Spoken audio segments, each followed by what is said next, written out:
Assalamualaikum warahmatullahi wabarakatuh. Apa kabar anak-anakku sekalian? Mudah-mudahan kondisi kita dalam keadaan yang baik-baik.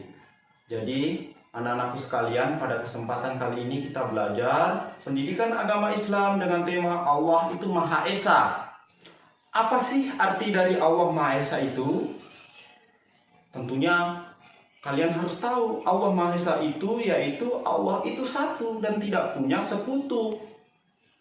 Dasar hukum di dalam Al-Quran dijelaskan yaitu pada surat Al-Ikhlas yang berbunyi Bismillahirrahmanirrahim Qul huwallahu ahad Allahus samad lam yalid wa lam yulad wa lam yakul lahu kufuwan ahad. Artinya, katakanlah dia Allah yang Maha Esa. Allah adalah Tuhan yang bergantung kepadanya segala sesuatu. Dia tidak beranak dan tidak pula diperanakan. Dan tidak ada seorang pun yang setara dengan dia.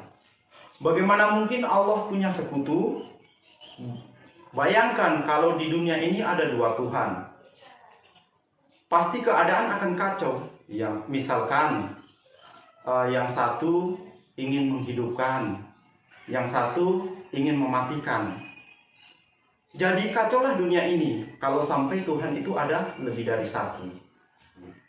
Demikian pula kalau Allah Subhanahu wa taala itu dianggap punya anak. Lantas siapa bapaknya? Siapa kakeknya? Jadi semua anggapan itu adalah keliru. Anak-anakku sekalian, kepada siapa kita berharap? Tentunya kita berharap hanya kepada Allah. Hanya kepada Allah Subhanahu wa taala sajalah tempat meminta dan berserah diri. Coba perhatikan diri anak-anakku sekalian. Ada mata, ada telinga, ada hidung, dan lain-lain bagian tubuh yang begitu lengkap. Ada organ-organ di dalamnya. Itu membuktikan bahwa adanya pencipta. Siapakah pencipta tersebut? Tentunya Allah Subhanahu wa taala. Coba anak-anakku sekalian perhatikan di lingkungan rumah kalian. Ada pohon, ada tumbuh-tumbuhan, ada ayam, ada hewan.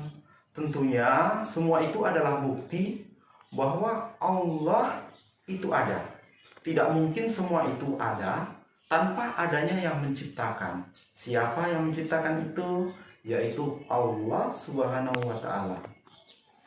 Anak-anakku sekalian, coba perhatikan di lingkungan sekitar kalian. Di situ ada hewan, ada tumbuhan, ada rumput, ada semua jenis binatang. Hal itu merupakan bukti bahwa Allah Subhanahu wa taala itu ada. Coba anak-anakku sekalian perhatikan di lingkungan sekolah kalian. Di situ ada bunga, ada tumbuhan, ada rumput. Itu merupakan bukti bahwa Allah itu ada.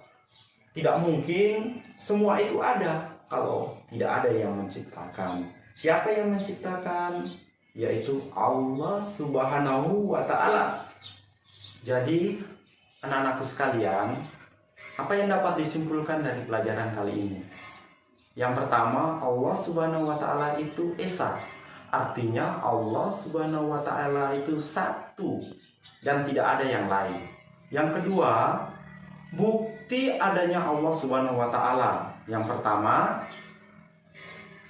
di lingkungan kalian ada tumbuhan, ada hewan. Itu semua adalah bukti bahwa Allah Subhanahu wa taala ada.